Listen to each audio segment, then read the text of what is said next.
My friends, I've been gardening for over 30 years, and I used to believe that beautiful garden design required constant work. Then I discovered something that professional landscapers have known for years. They don't just throw in random low-maintenance plants. They think in systems. They use 3 specific plant categories: structure, texture, and late-season color, and they position them so each one shines in a different season. Today, I'm sharing the exact 3-plant formula that gives you year-round annual maintenance. These aren't just any plants. They're proven performers that work together across zones 3 through 9. But here's what most gardeners don't realize about low-maintenance planting. You buy 10 perennials labeled low maintenance. You follow every care instruction. You water them, you mulch them, you wait. Then summer arrives and your garden looks cluttered, too busy, like you threw plants at a problem. Winter comes and it looks empty, bare, like nothing was ever there. You did everything right, but something still feels wrong. Here's what most gardeners miss. We pick plants one at a time, based on what catches our eye at the garden center. A beautiful bloom here, interesting foliage there. We focus on whether a plant flowers in June or July,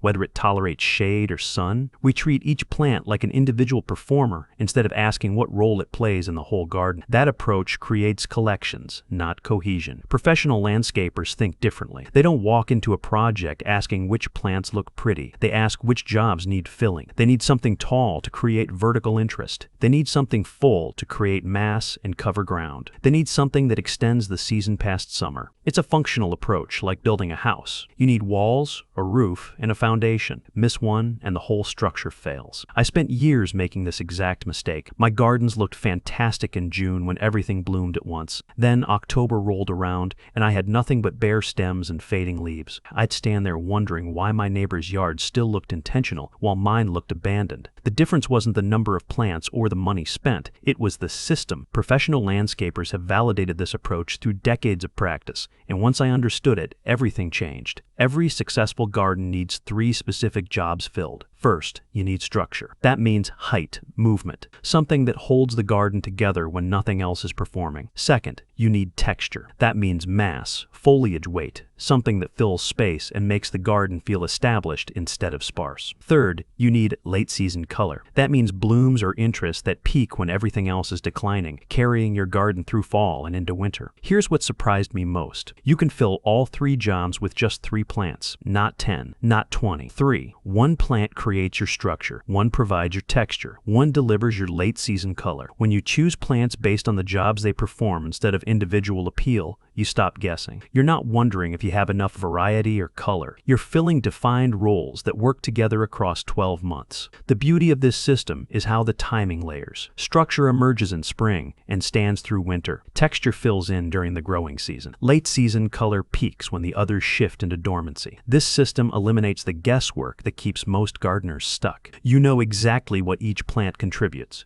You know when it performs. You know how it interacts with the others. There's no overlap, no competition, no gaps. Structure rises in the back. Texture fills the middle and front. Late-season color extends interest when structure and texture shift into dormancy. Each plant has a season to shine, and together they create year-round presence. The struggle with maintenance comes from planting without a system. When you have 20 different plants all requiring different care at different times, you're overwhelmed. You're deadheading this one, dividing that one, cutting back another. But when you work with 3 plants that each need minimal annual care, maintenance becomes simple. You're not fighting the garden. You're working with plants that naturally perform their season and how they layer together to create depth and interest that holds up from spring through winter. Let's start with the backbone that holds everything together. What makes a garden look intentional in January when everything else is dormant? It's structure, my friends. Structure means vertical interest and movement that holds the garden together when nothing else is blooming. Without it, your garden becomes a blank canvas in winter, just bare ground waiting for spring. With it, you have presence, 12 months a year. Let me introduce you to prairie wind switchgrass. This is your structure plant. It creates the backbone your garden needs. The tall, upright blades catch light throughout the day. The seed heads dance in winter wind. That golden color glows against snow, creating beauty when most gardens look abandoned. This isn't just a plant. It's architecture. Now, I know what you're thinking. Ornamental grasses sound high maintenance. You've heard stories about invasive grasses taking over yards, requiring constant cutting and dividing. Here's the truth. Switchgrass is neither high maintenance nor invasive. It stays exactly where you plant it. It grows in a well-behaved clump,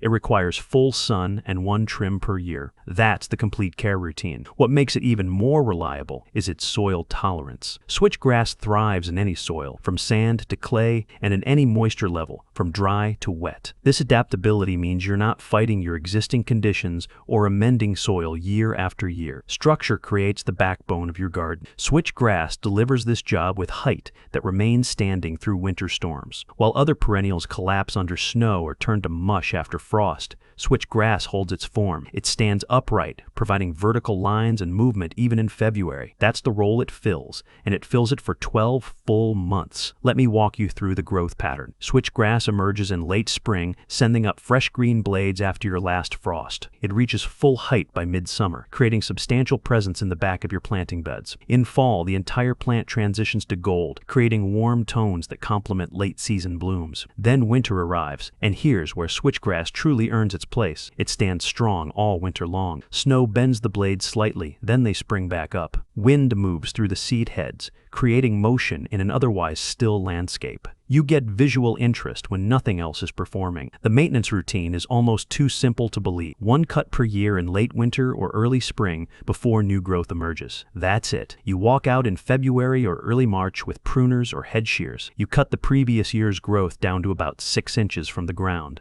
Bundle it up, compost it, and you're done. This takes roughly 15 minutes per clump. No deadheading required, because you leave the seed heads standing for winter interest. No dividing for years, often a decade or more, because switchgrass doesn't spread aggressively or become overcrowded quickly. Placement depends on your garden size and what you need structure to accomplish. Use switchgrass as a backdrop behind lower growing plants, creating layers and depth. Use it as a screen to block an unwanted view or create privacy without installing a fence. Use it as a focal point in smaller gardens, planting one clump where it draws the eye and anchors the design. The plant is hardy across zones 4 through 9, handling cold winters and hot summers without complaint. This single plant provides 12 months of interest, with 15 minutes of work per year. Spring brings fresh growth. Summer delivers full height and presence. Fall transforms the color to gold. Winter maintains structure when everything else has gone dormant. You plant it once, trim it once annually, and it performs its job without asking for anything else. No fertilizer, no supplemental water once established. No pest problems, no disease issues, but structure alone creates a skeleton. It gives you the bones of a good garden. You have height, you have movement, you have winter presence. That's essential. But bones without substance look incomplete. You need something that fills the space around that structure, something that creates mass and makes your garden feel full rather than sparse. That's where texture comes in, my friends. Texture means mass and foliage that creates visual weight and covers ground. It's what fills the gaps between those tall structural elements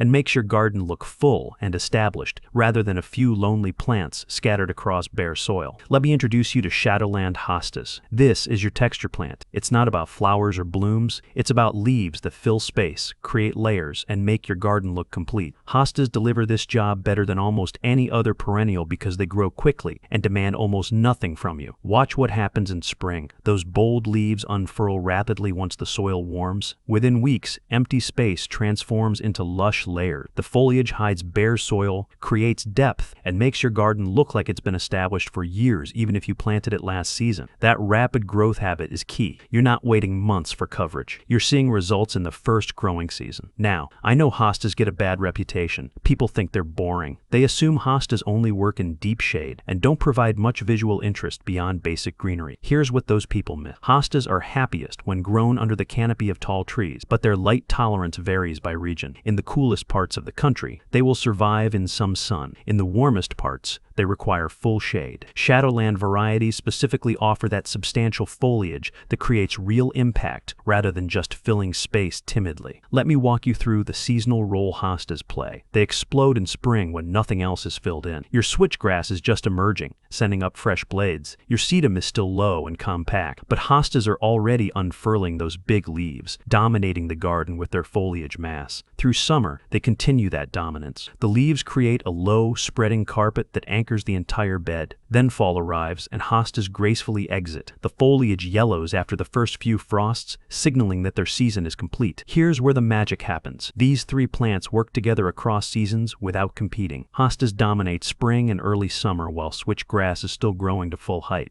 The hostas provide low, spreading mass at the base. The switchgrass rises above them. You get distinct layers, distinct heights, and zero competition for the same space or the same moment to shine. One plant performs low, one performs high. One peaks early, one carries through to winter. The complementary relationship creates depth without overlap. The maintenance routine is simple. One session in fall after the first few frosts blacken the foliage. Walk out with pruners, cut the dead leaves to the ground, and remove them from the garden bed. This cleanup does more than tidy your space for winter. It helps prevent slug issues the following year, giving your hostas a clean start in spring. That's the complete care routine. One cleanup session, then you leave them alone until perennials. That heavy, dense soil that drains poorly and causes root rot in most plants, hostas handle it without complaint. They grow best in organically rich soil, but their adaptability to difficult conditions makes them reliable performers even when your soil isn't perfect. Over time, they fill more space each year, covering more ground and creating even more mass without becoming invasive. Texture plants do the heavy lifting in spring and summer. They create fullness that makes your garden look established and intentional rather than sparse and newly planted. Without them, you have structure floating above bare ground. With them, you have layers, you have coverage, you have a garden that feels complete. But structure and texture only carry you so far. What happens when fall arrives and most gardens start looking tired? That's when late-season color becomes essential. Most gardens look tired by September. The blooms have faded, the foliage is starting to yellow, and everything feels like it's winding down toward winter. But what if yours got better? What if September became your garden's second peak season instead of the beginning of decline? Let me introduce you to Rock and Grow Sedum. This is your late-season color plant. Late-season color means blooms and interest that peak when everything else is declining. While most perennials finish their show by August, Sedum is just getting started. It waits patiently through spring and summer, then explodes into bloom right when your garden needs it most. Watch the progression through the season. All summer long, Sedum provides succulent foliage that stays low and tidy. The thick leaves store water in the foliage and stems as a reserve, which explains why this plant usually doesn't require supplemental water once the roots are established. Then August arrives,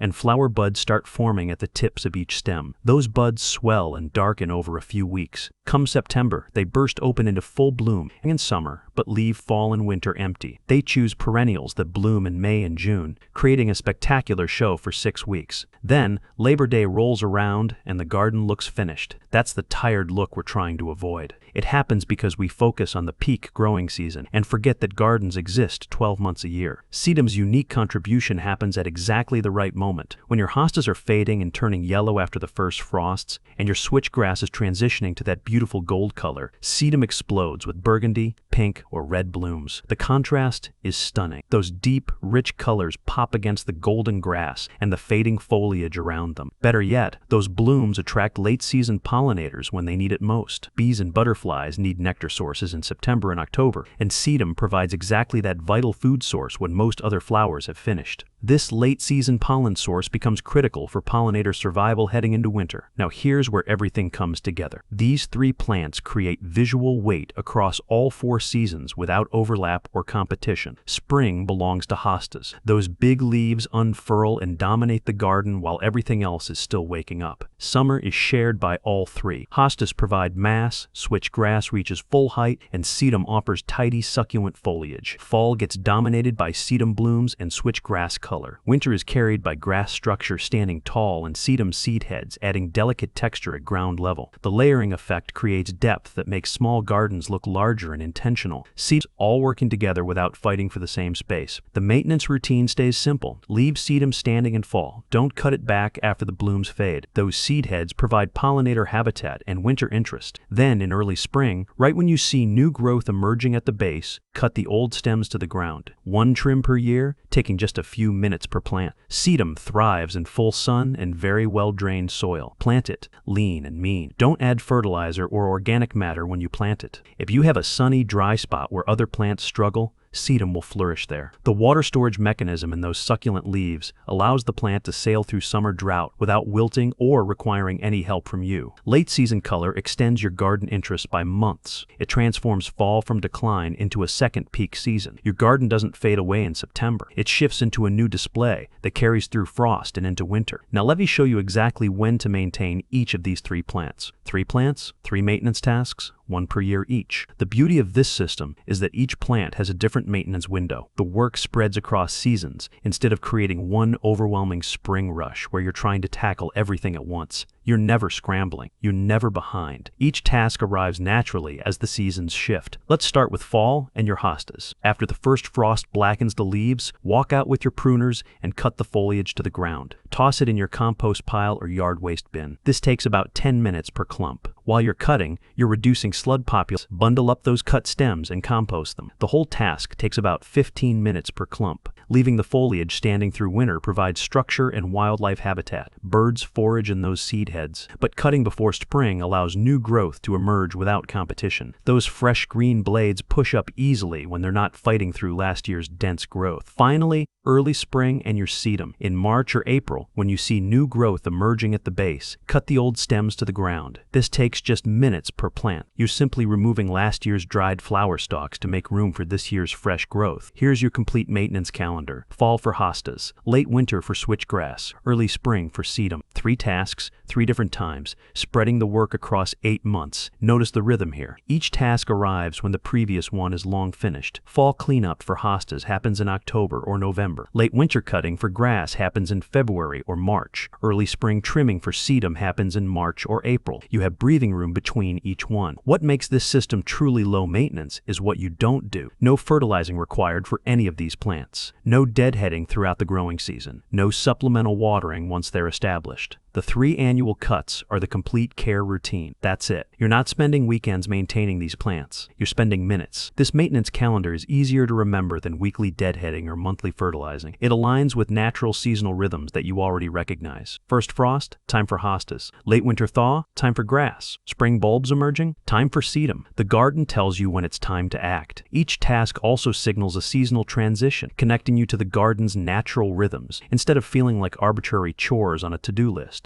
Now I know what some of you are thinking. This sounds perfect for a standard sunny garden bed. But what if your situation is different? Let's talk about how this system adapts to different situations. What if your garden is tiny or shady or you want more variety? Maybe you're working with a balcony container setup or a huge backyard bed. The 3-plant formula is a foundation, not a limitation. You can scale it to fit any space or condition while keeping the low-maintenance framework intact. Start with small spaces. If you're working with a 4x6 foot bed, use 1 clump of each plant. 1 switchgrass, 1 hosta, 1 sedum. That's a complete, structured garden that requires almost no maintenance. You have height in the back from the grass, mass in the middle from the hosta, and late-season color at the front from the sedum. 24 square feet, and you're done. The garden looks intentional. It performs across all 4 seasons, and you spend less than an hour per year on maintenance. Now let's talk about large spaces. If you have a bigger area to fill, repeat the pattern in groups of 3 or 5 plants. Create drifts that maintain the structural roles while filling more area. 3 switchgrasses planted together create a stronger vertical statement. 5 hostas form a substantial mass that really fills the middle ground. 3 sedums spread across the front edge, creating a continuous ribbon of late-season bloom. The repetition makes the design feel cohesive and flowing rather than spotty or random. Shade presents a common challenge. Hostas already thrive in shade, so that part stays the same, but switchgrass needs full sun to perform well. In deeper shade, look for shade-tolerant ornamental grasses or tall perennials that provide structure and winter interest. You're swapping the specific variety, but maintaining the role. You still get structure, height, and something that stands through winter. You're just using a plant better suited to your light conditions. For full sun adaptation, all 3 core plants tolerate zones 3 through 9 beautifully. If you want to add more interest, bring in drought-tolerant companions like catmint or Russian sage. Cat's meow catmint requires full sun and very well-drained soil that's on the dry side, matching sedum's growing conditions perfectly. It blooms in early summer, bridging the gap between hosta emergence and sedum flowering. Better yet, it's loved by bees, butterflies, and hummingbirds, extending the pollinator benefits that sedum already provides in fall. Russian sage adds airy texture and late-season lavender blooms that complement the sedum. You're layering in extras without losing the foundational framework. Container adaptation opens this system to patios and balconies. Hostas thrive in large containers, especially in partial shade where they won't dry out too quickly. Sedums work beautifully in pots because their succulent leaves store water, making them forgiving if you miss a watering. Dwarf switchgrass varieties fit in containers too, giving you that structure element even in limited space. Use large containers with good drainage holes, and you can recreate this 3-plant system on a deck or balcony. Here's the design principle that makes all these adaptations work. Always maintain the 3 roles regardless of which specific plants you choose. Structure, texture, late season color. Those jobs need filling whether you're working with 6 square feet or 60, whether you're in full sun or deep shade, whether you're planting in the ground or in containers. The roles stay constant. The specific plants can flex to match your conditions. This system works because it's based on roles, not rigid plant choices. You can customize while keeping the low-maintenance framework intact. Swap plants for alternatives better suited to your conditions if needed. Add companions that extend the bloom season if you want. Scale up or down depending on your space. The framework remains the same. 3 jobs, 3 plants, 1 trim per year for each. That's the system that transforms how you think about garden design. Let me show you what happens when you stop collecting and start designing. Beautiful gardens aren't about more plants. They're about understanding the jobs that need filling and choosing plants that do those jobs with minimal help from you. Structure, texture, and late season color. 3 roles, 3 plants, 3 maintenance tasks per year. Start with these 3 plants in 1 small bed this season. All 3 are hardy across zones, 3 through 9, which means this system works whether you're gardening in Minnesota or Georgia. Follow the once-a-year maintenance calendar. Watch how they transform your garden from random to intentional. Drop a comment below telling me which of these 3 plants you're most excited to try. If you found this helpful, share it with a gardening friend who's tired of high-maintenance beds.